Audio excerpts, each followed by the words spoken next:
Yang saya hormati Pokja 4 TPPKK Kecamatan beserta kader Posyandu se-Kabupaten Jombang. Tepuk tangan dulu untuk semua kader PKK. Terima kasih hadirnya hari ini menjadi sangat penting. Kenapa? Karena kalau berbicara tentang isu kesehatan adalah berbicara membangun fondasi manusia. Kenapa saya bilang begitu? Karena kalau sudah manusianya sehat, seluruh aktivitas kegiatannya juga akan menjadi baik.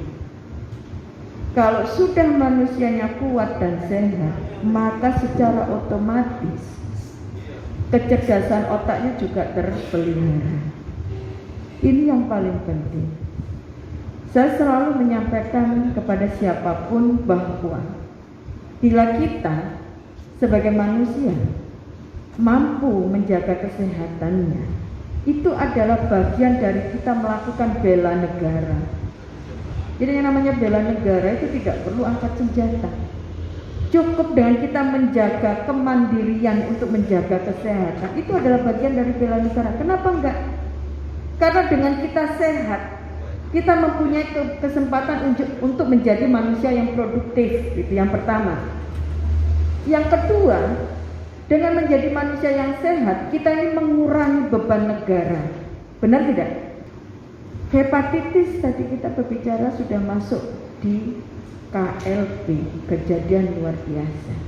Dan ini jangan sampai kemudian statusnya menjadi meningkat, menjadi endemi dan bahkan menjadi pandemi. Jangan sampai terjadi. Maka satu-satunya cara adalah bagaimana kita mempunyai ikhtiar untuk menjaga kesehatan. Nanti beliau narasumber akan memberikan pengarahan yang jauh lebih banyak tentang bagaimana dan lebih spesifik kepada bagaimana kita menangani hepatitis, mencegah dan menangani hepatitis. Kita sebagai kader juga punya perjuangan untuk menjadi agen perubahan. Maka maknai betul para kader ini sebagai agen perubahan, sebagai spirit untuk memperjuangkan mengubah kebiasaan masyarakat yang kurang baik menjadi baik.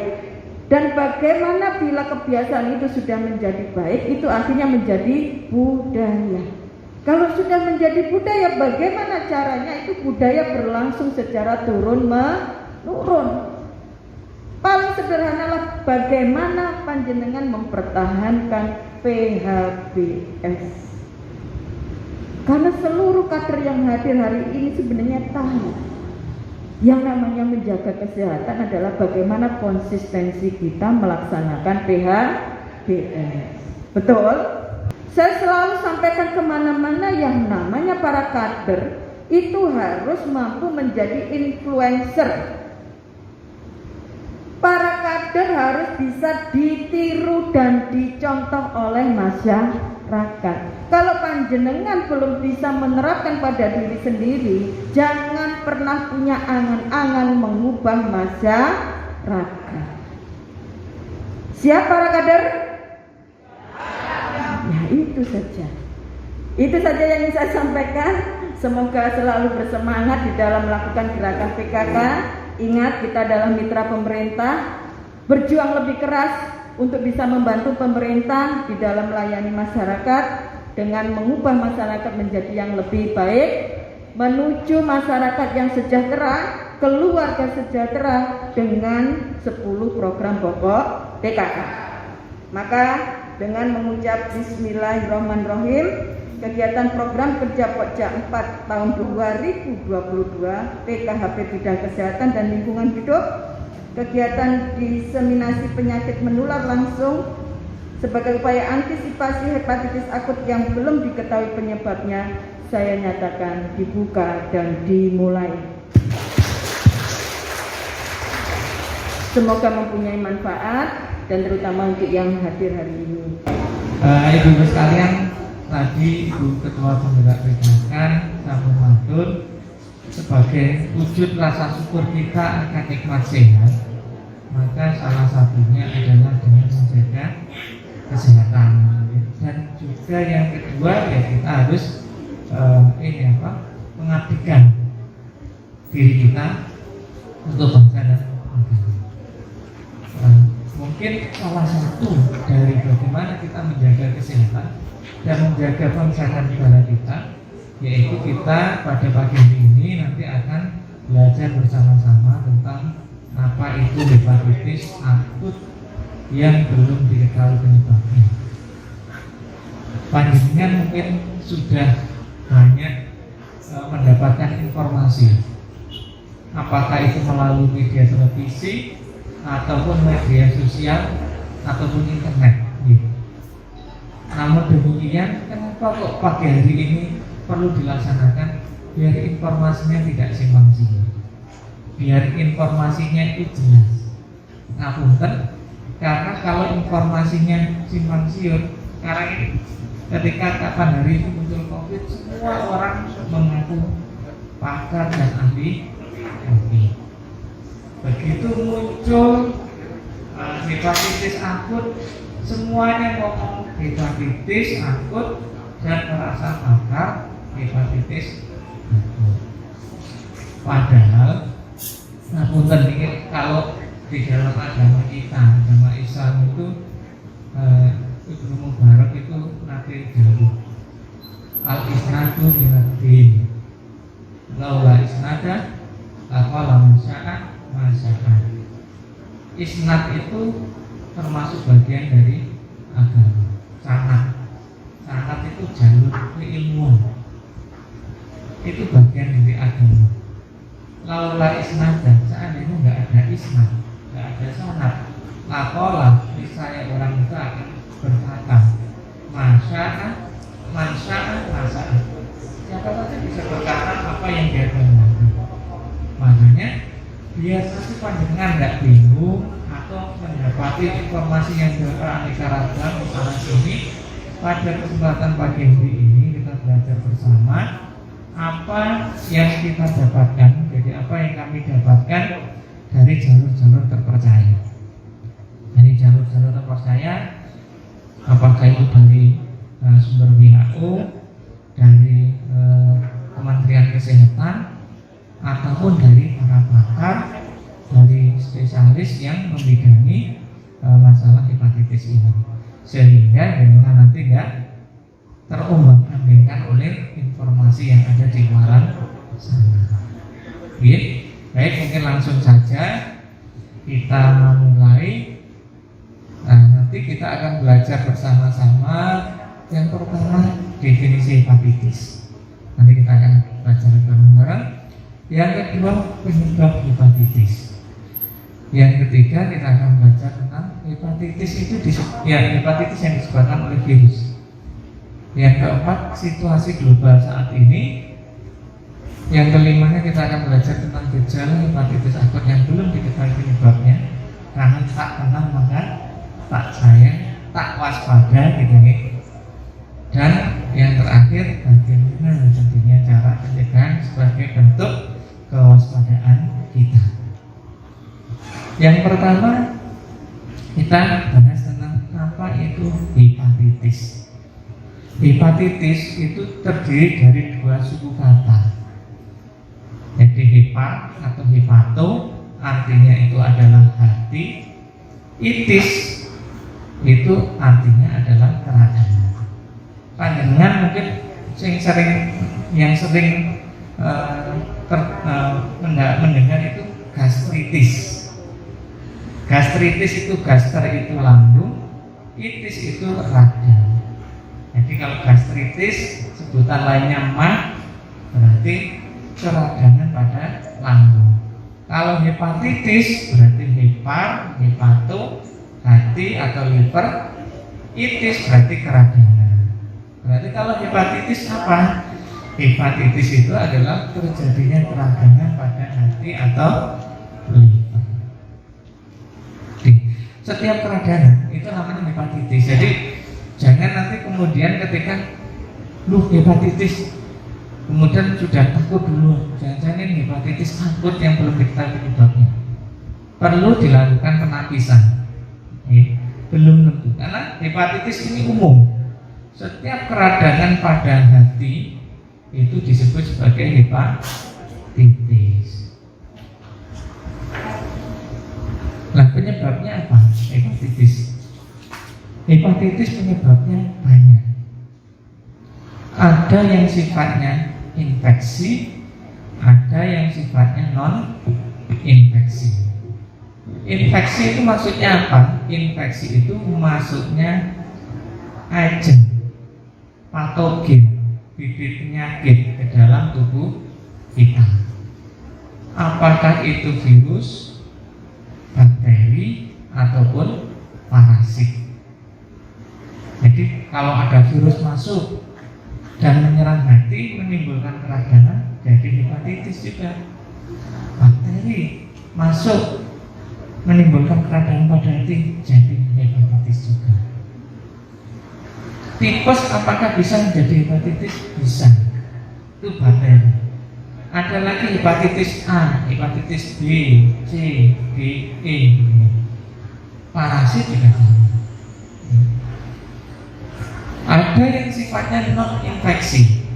Kalau non-infeksi berarti bukan disebabkan karena mikroorganisme. Disebabkan oleh faktor apa? Berarti disebabkan oleh faktor kimiawi ataupun yang pasti non organisme. Yang pertama karena alkohol atau racun. Panjenengan mungkin nanti kepikiran kalau orang sering minum alkohol itu kalau sakit biasanya sakit hati, hatinya membesar. Dalam istilahnya itu hipnotomegali, hatinya membesar. Atau karena racun. Kenapa kok racun ini juga bisa menyebabkan hepatitis?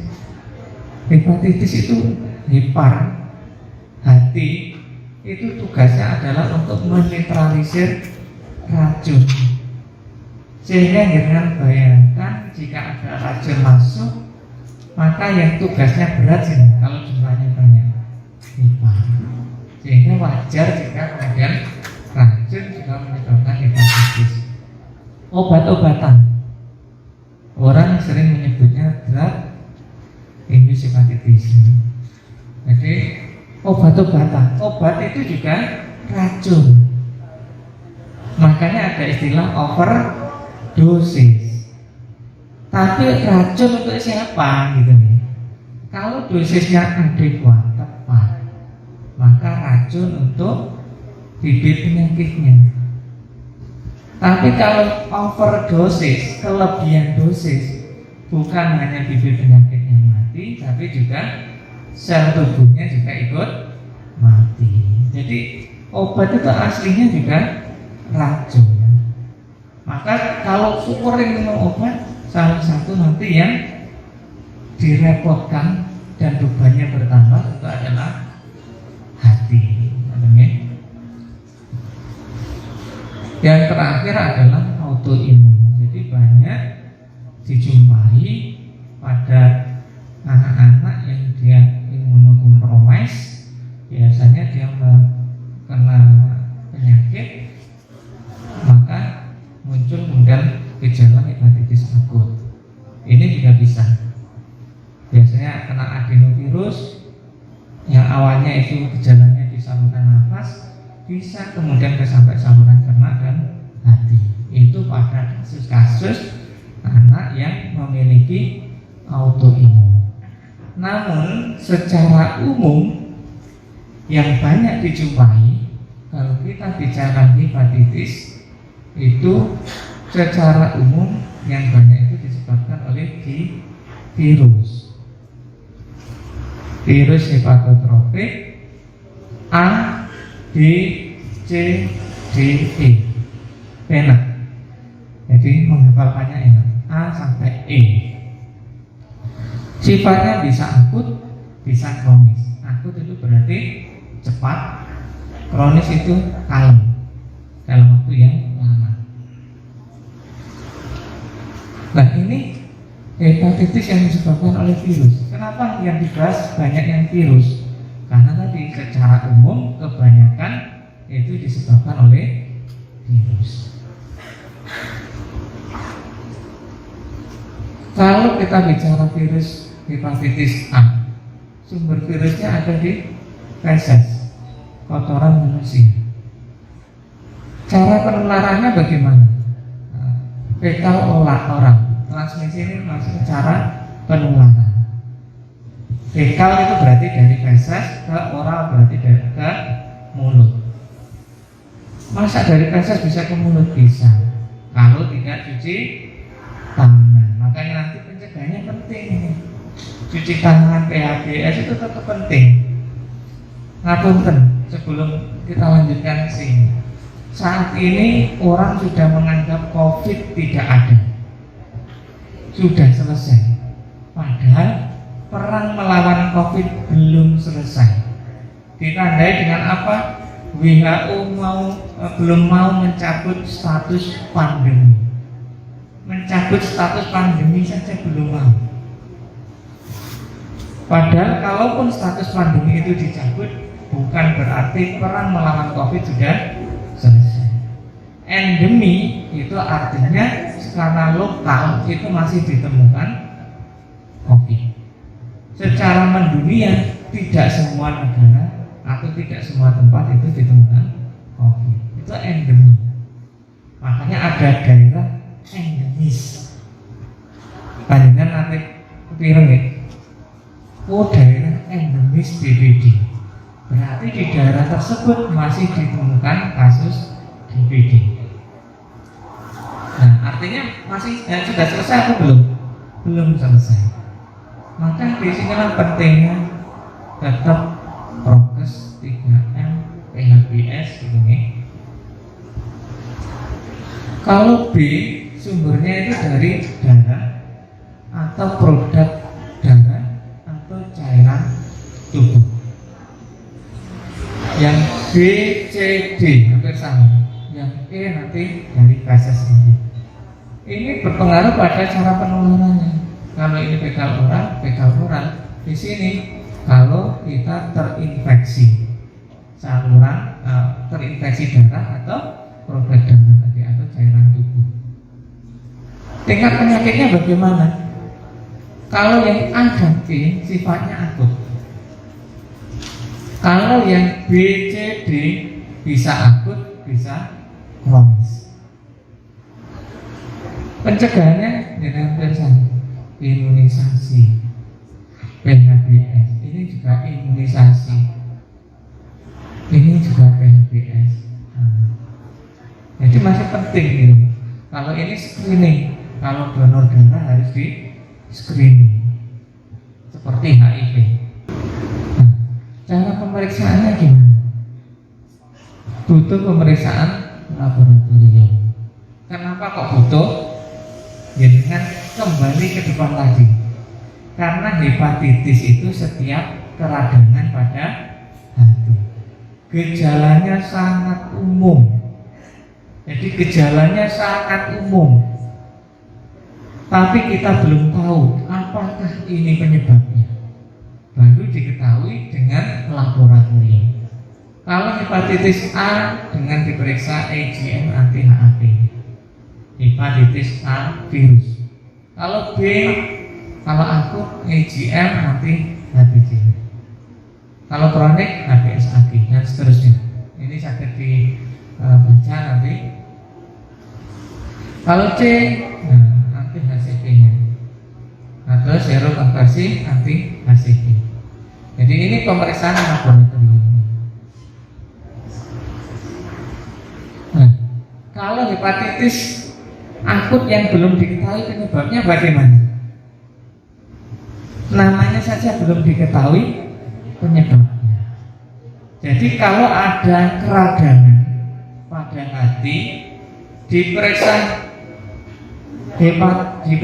laborat, secara klinis gejalanya hepatitis. Jadi tanda gejalanya ngarah ke hepatitis. Tapi ketika kemudian diperiksa laborat, diperiksa hepatitis A-nya negatif, diperiksa hepatitis B-nya negatif, sampai ke E negatif semua. Tapi kok gejalanya hepatitis? Diperiksa penyebab lain, Tadi kan di depan sudah saya sampaikan, penyebabnya bukan hanya virus. Diperiksa salmonellanya negatif, diperiksa parasitnya negatif, dilakukan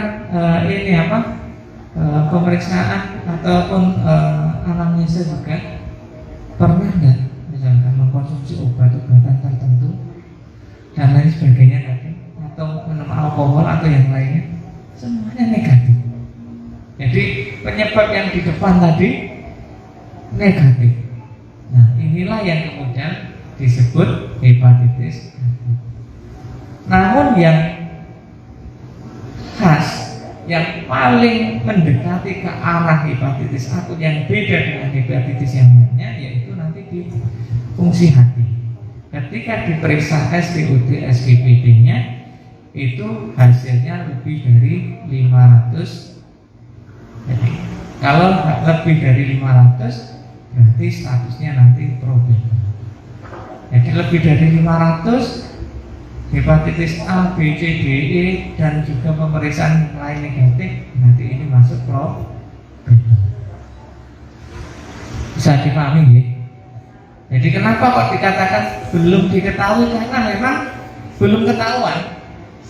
Jadi A yang negatif sampai E negatif, bakteri negatif, parasit negatif, obat-obatan juga negatif. Tapi SGOT, SGPT-nya tinggi. Bahkan di atas 100 ini sudah mulai waspada. Tapi belum masuk kategori probable. Dikatakan probable jika di atas 500 SGOT, SGPT-nya. Asal usulnya seperti apa? Kok kemudian muncul berita? Jadi ceritanya pada bulan Oktober 2021 di Alabama, Amerika, itu ditemukan sebuah kasus yang hepatitis tapi non A sampai E. Kayaknya buatan ketinggalan. Non A sampai E. Tapi ini tidak dilaporkan. Jadi dianggap ya hepatitis gitu aja. Terus kemudian 5 April di Inggris, di UK itu juga dilaporkan kasus serupa. Nah ini baru muncul laporan pertama. Jadi laporan pertama itu di Inggris. Ketika Inggris melaporkan, Alabama baru menyampaikan, loh kalau yang seperti itu kapan hari di tempat saya juga ada. Terus kemudian 8 April disusul 3 negara yang lain juga menyampaikan kasus serupa. Terus 15 April akhirnya WHO menetapkan sebagai kejadian luar biasa. Kenapa dikatakan luar biasa? Karena beda dengan yang biasa. Loh nggih. Biasanya mboten wonten, jadi wonten, berarti luar biasa mboten. Biasanya bapak lari mboten ngangge minyak wangi, kemudian ngangge minyak wangi, luar biasa. KLB. Nggih, KLB. Nggih. Biasa nih, atau ini kejadiannya biasanya biasa-biasa, trennya penambahannya itu biasa-biasa. Ini langsung melonjak aja, serat. Itu juga kan LB. Biasanya di kelambi biasa-biasa nggak apa-apa. Ini pengennya kelambinya necis, gitu kemudian rapi, harus baru. Nah, luar biasa nih. Jadi kejadian luar biasa itu kurang lebih begitu. Awalnya nggak ada, jadi ada. Awalnya biasa-biasa saja, trennya jadi meningkat tajam. Atau kasus-kasus yang sudah biasanya dinyatakan tidak ada dan muncul lagi, itu juga lebih. Jadi ini WHO menetapkan. Kenapa?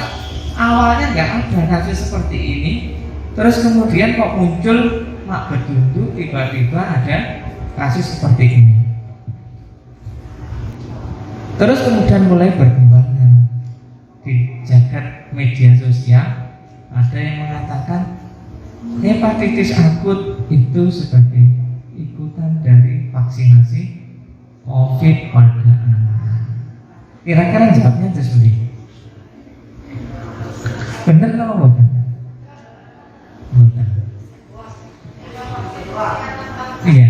Kenapa kok bisa dikatakan hoax? Yang pertama, Dengan kesan 84,7% belum divaksin. Kalau itu karena vaksin COVID harusnya 100% divaksin. Karena bicara penyebab ini benar nih. Misalnya, kalau panjenengan beda, apakah yang perbedaan ini merupakan hubungan sebab akibat? Setiap saya tampil, setiap saya hadir di sini, kemudian hadir di sini, apakah terjadi sebab akibat? Enggak. Oh, jenengan sama-sama diundang ya. Yang menyebabkan jenengan hadir di sini, saya hadir di sini sama-sama diundang. Berarti tidak ada hubungan sebab akibat. Tapi ada hubungan enggak? Setiap datang ini datang, ada hubungan. Hubungannya apa? Sama-sama datang di acaranya PKK. Atau yang ketiga, setiap pagi atau setiap A ini naik kok diikuti dengan B naik, ada pengaruh. Tapi apakah selalu ada hubungan sebab akibat? Belum tentu. Artinya untuk membuktikan sebab akibat itu butuh kejelasan. Setiap A naik, B naik. Setiap A turun, B turun. A harus terlebih dulu daripada B. Harus ada mekanisme yang menjelaskan ketika A naik berakibat pada B naik. Keterikatannya seperti apa? Itulah yang diteliti oleh para ahli. Nah di sini gimana dikatakan berhubungan atau berkaitan? Wong yang 84,7% itu belum divaksin. Mungkin mereka akan berkata, iya, itu kan belum divaksin di ini apa? Kasus-kasus yang lain itu sudah divaksin yang sekitar belasan persennya. Kita buktikan lagi. Ternyata ini datanya di Alabama dan Scotland. Ternyata ketika diperiksa adenovirusnya, ternyata adenovirusnya tipe 41. 100%, 9 dari 9 darah yang diperiksa positif adenovirus tapi tipe 41.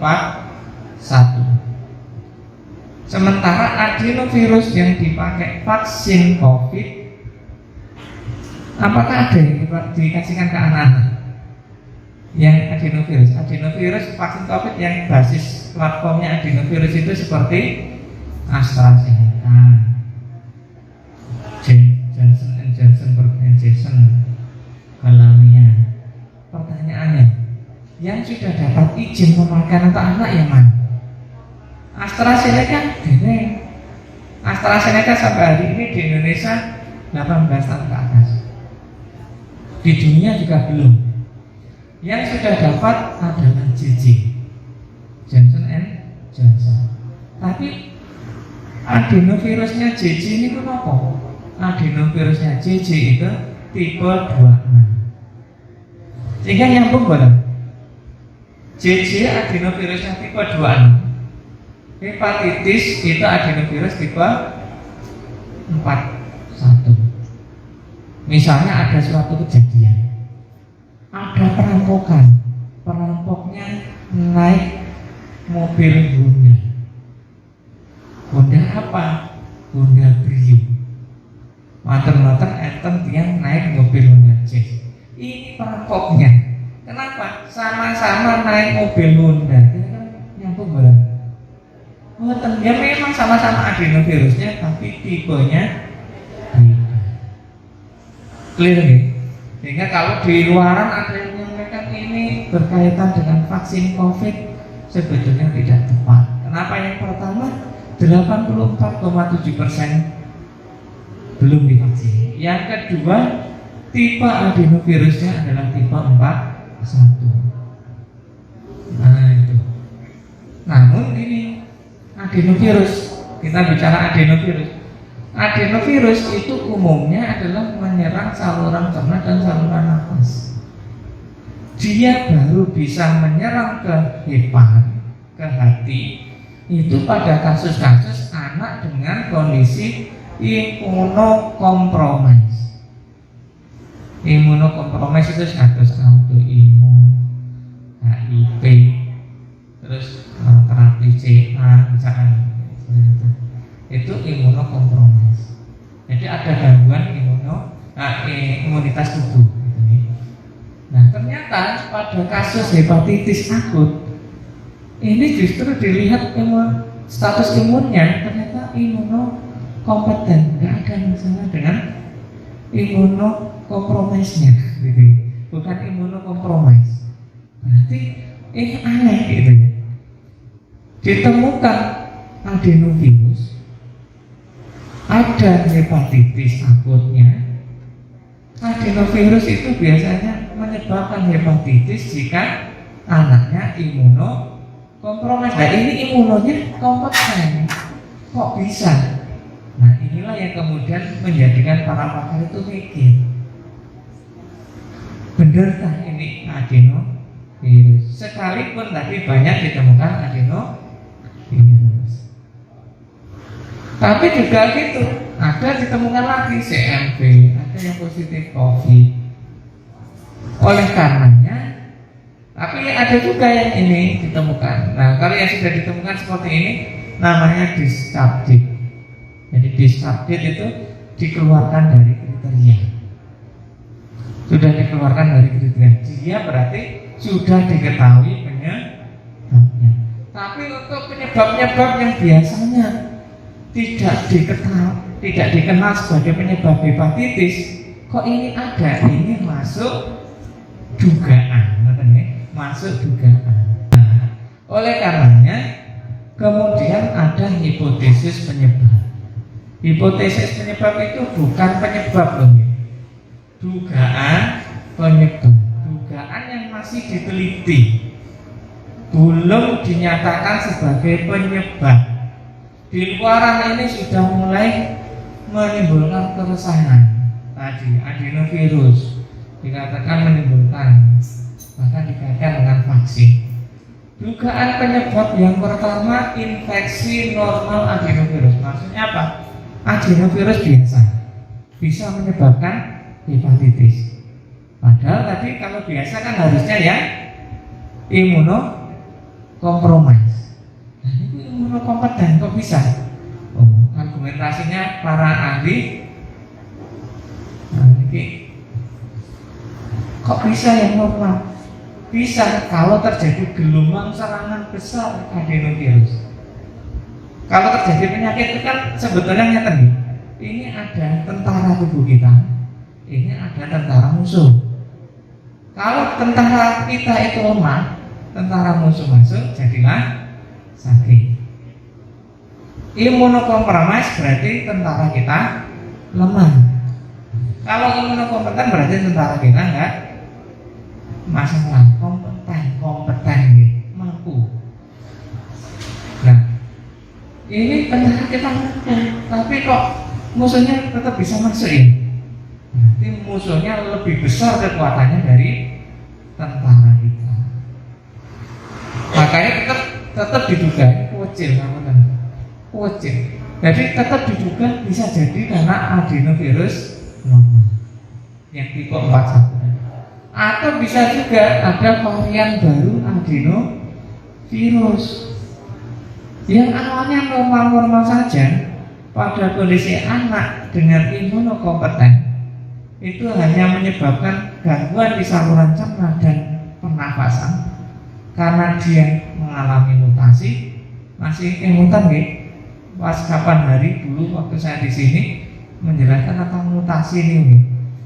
Nah, karena dia lama di dalam tubuh terjadi mutasi, salah ketik, akhirnya meningkat kemampuannya dari yang sebelumnya. Karena musuhnya meningkat kemampuannya, bisa juga menyebabkan hepatitis. Kenapa? Hepatitis pada anak tadi yang awalnya terjadi pada disebabkan adenovirus karena anaknya imunokompromis, karena tentaranya lemah. Gimana kalau tentaranya biasa? Bisa jadi tentara musuh yang lebih kuat. Lebih kuat itu dari sisi apa? Dari sisi jumlah atau dari sisi kekuatan, keahlian, kepintaran. Kalau dari sisi jumlah, yang pertama bisa jadi adenovirus biasa, tapi jumlahnya banyak. Atau yang kedua, adenovirusnya sudah mengguru, dapat ilmu-ilmu baru sehingga bisa melalakan sistem imunitas tubuh kita. Atau yang ketiga, ada sindroma pasca infeksi SARS-CoV-2. Hipotesis ini dibangun dari mana? Kalau yang 1-2 dibangun dari tadi data. Ternyata sekian persen ditemukan adenovirus positif. Kalau yang ketiga, ternyata tadi ada antibodi SARS-CoV-2 positif, maka masuk dugaan jangan-jangan ini sindroma pasca COVID. Atau yang keempat, jangan-jangan ini ada varian COVID baru yang nyerangnya dia adalah ke hepan. Sekarang kan muncul varian baru BA4 sama BA5. Omikron varian varian BA4 BA5. Tapi apakah Omikron itu benar? Karena Omikron itu dia seperti Omikron BA4 BA5 itu seperti Omikron pada orang yang sudah divaksin. Tapi pada kelompok lansia dan anak-anak yang belum divaksin bisa menimbulkan kegawatan. Kalau ini bukan, nah, jadi ada kemungkinan maksudnya. Terus bisa jadi karena patogen lain, patogen baru yang sebelumnya nggak menimbulkan gejala hepatitis, jadi menimbulkan gejala hepatitis. Nah, bisa dia sendirian atau dia boncengan kali kanca-kancanya. Atau yang terakhir, obat toksin paparan lingkungan. Ini masih diteliti. Hipotesis, sekali lagi ini hipotesa, dugaan, belum sebuah kepastian. Makanya yang saya katakan di sini penyebab pasti masih diteliti. Sehingga kalau ada di luar sana mengatakan begini dan begitu, wong WHO, Kementerian Kesehatan saja para pakar yang meneliti belum menemukan itu. Agar cepat gimana? Agar cepat bukan kita berharap banyak kasusnya. Semakin banyak sampel yang diteliti, semakin banyak kasus yang diteliti, semakin cepat akan ketahuan penyebabnya. Oleh karenanya, kalau misalnya panjenengan pirsa gejalanya dan mendapati, segera periksakan ke fasilitas kesehatan. Gejalanya seperti apa? Gejala awalnya ini lah buatan khas nih. Jenengan biasanya enggak khas. Mual, muntah, diare berat, demam ringan. Saat ini penyakit itu nggih kata-katanya demam. Salah makan atau hamil itu bisa juga mual muntah. Buatan khas. Diare ini salah makan bisa diare berat. Jadi enggak khas. Gejala lanjutnya air kencingnya berwarna pekat. Jadi kalau dipersani air kencingnya berwarna pekat seperti teh. Tapi bukan karena kurang minum. Jadi dalam kondisi minumnya normal, air kencingnya itu pekat seperti teh. Kadang-kadang kalau kurang minum kan juga naik. Nah ini dalam kondisi normal air minumnya pekat. Rupanya warnanya itu pekat sekali. Terus BAB-nya itu berwarna putih, pucat seperti dempul. Panjenengan persa dempul nih, pucat nih. Terus mata dan kulitnya menguning. Nah, kalau dilihat di mata yang bagian putihnya itu kuning, kulitnya kuning. Terus kemudian gangguan pembekuan darah, kalau ini agak sulit diketahui dengan ada kejang atau ada kesadaran menurun. Ini gejala lebih lanjut. Nah, dari paparan tadi kemudian WHO membuat klasifikasi atau kategori. Panjenengan bersama confirm itu sampai hari ini belum tersedia saat ini. Karena dikatakan confirm gimana wong penyebabnya belum diketahui. Maka confirm sampai hari ini belum ada kasus hepatitis akut confirm. Jadi kalau belum diketahui gitu ya, jadi ya belum sulit menyebutkan confirm. Probable yang banyak itu probable. Tapi jika sudah diperiksa semuanya, baru nanti Kementerian Kesehatan yang akan merilis sebagai kasus apakah probable atau confirm. Probable jika bagaimana? Hepatitis akut diperiksa hepatitis A sampai E-nya negatif, SGOT, SGBT-nya di atas 500 international unit, terus kemudian usianya kurang dari 16 tahun dan terjadinya sejak 1 Oktober. Kenapa sejak 1 Oktober? Ingat tadi kasus di Alabama awalnya 1 Oktober. Kalau di atas 16 tahun maka maksudnya epilinkate. Secara epidemiologi ada hubungan. Ada si anak punya hepatitis akut yang belum diketahui penyebabnya. Lah kok ada mbaknya atau orang tuanya juga menderita sama. Itu namanya epilinkate. Diperiksa hepatitis akut A, B, C, D, E-nya juga 0. Tapi ada riwayat kontaknya. Kalau pending classification itu seperti apa? Belum tuntas pemeriksaannya. Jadi belum tuntas. Kalau sudah tuntas pemeriksaannya dan negatif semuanya masuk ke sini. Kalau discarded bagaimana? Sudah diketahui penyebabnya. Jadi kalau sudah diketahui apakah dia karena DBD, apakah karena salmonella, atau karena virus hepatitis A, B, C, D, E, maka dia sudah bisa dikeluarkan atau karena parasit atau yang lainnya. Nanti dikeluarkan dari klasifikasi. Kapan hari itu ada pasien hepatitis. Ternyata setelah dilakukan pemeriksaan DBD positif DBD, sudah diskarded. Berarti sampai hari ini bagaimana di Jombang? Di Jombang belum dilaporkan kasusnya. Nah, pencegahannya ini yang terakhir, Ibu sekalian. Pencegahannya, lupa. Mungkin ada yang bertanya, Pak, tadi kan penyebabnya belum diketahui. Cara penularannya berarti jika belum diketahui kan, wong namanya penyebabnya belum diketahui, cara penularannya tentu belum diketahui, mekanisme terjadinya juga belum diketahui, mekanisme berkembang biaknya juga belum diketahui, kok ada pencegahan. Makanya saya tambahi judulnya pencegahan dan kewaspadaan. Pencegahannya dikaitkan dengan apa? Dikaitkan dengan hipotesa tadi, hipotesisnya. Karena dugaannya itu karena virus-virus tadi, maka pencegahannya juga berkaitan dengan virus-virus tadi, atau berkaitan dengan penyebab-penyebab yang diduga.